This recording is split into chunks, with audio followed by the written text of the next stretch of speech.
where's my notes? Oh, that may be slightly off course here, but a couple of things. One is we're talking about secrets and stuff. A lot of stuff gets classified secret or whatever just because you've got a stamp there and you have to do something with it. You know, it's not... They've gone wild. Yeah, you just stamp everything. They've gone and mad. it gets filed away and then it has to get declassified.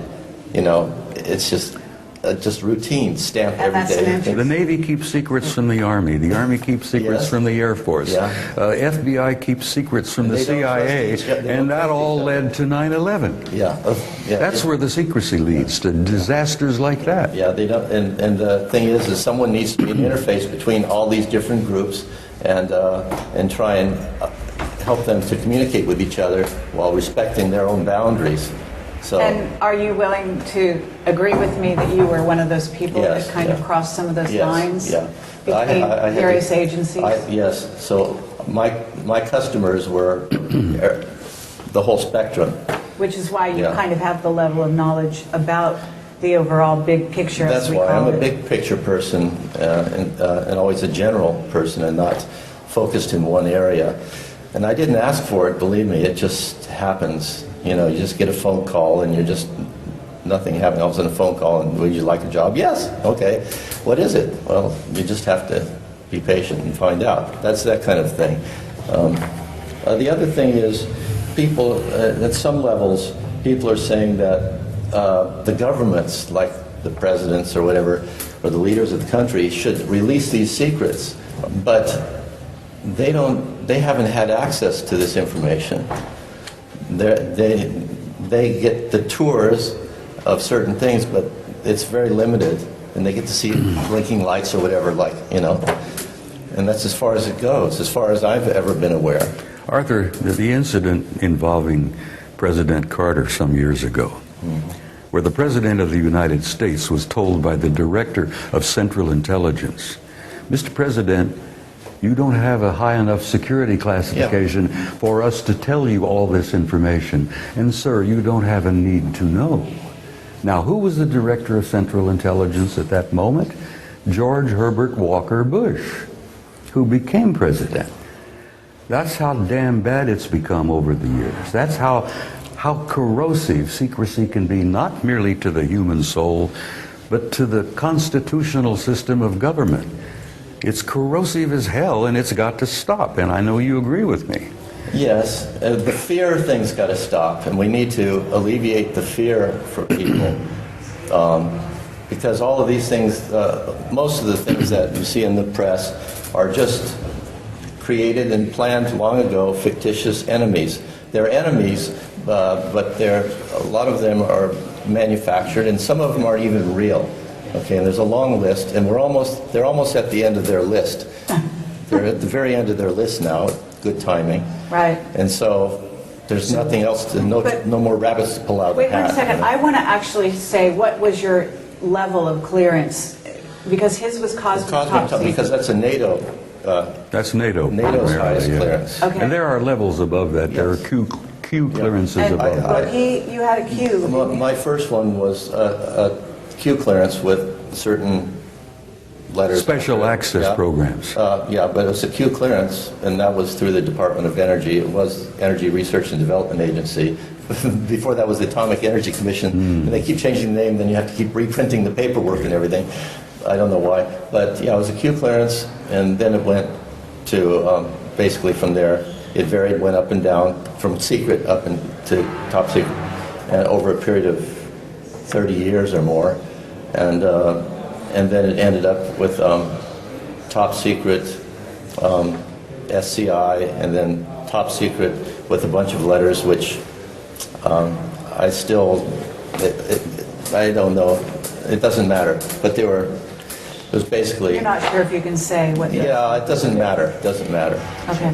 But I would like to ask, because this is sort of meant to be a future talk, as it were. Yeah. I fully understand and agree with you when you talk about the agenda of hyping up fear in order to make people more easily controllable. But let's ask the three of you, what is worth being concerned about and what is a distraction? What should we be focused on as issues for the human race in the next few years, and what just is something that is a misdirect, like the magician on the stage, that we shouldn't even be worried about, but they're trying to get us to think that way? How can you separate these things out for people? This is a really important opportunity to make a statement. Alfred probably is best qualified to answer that. Well, as a general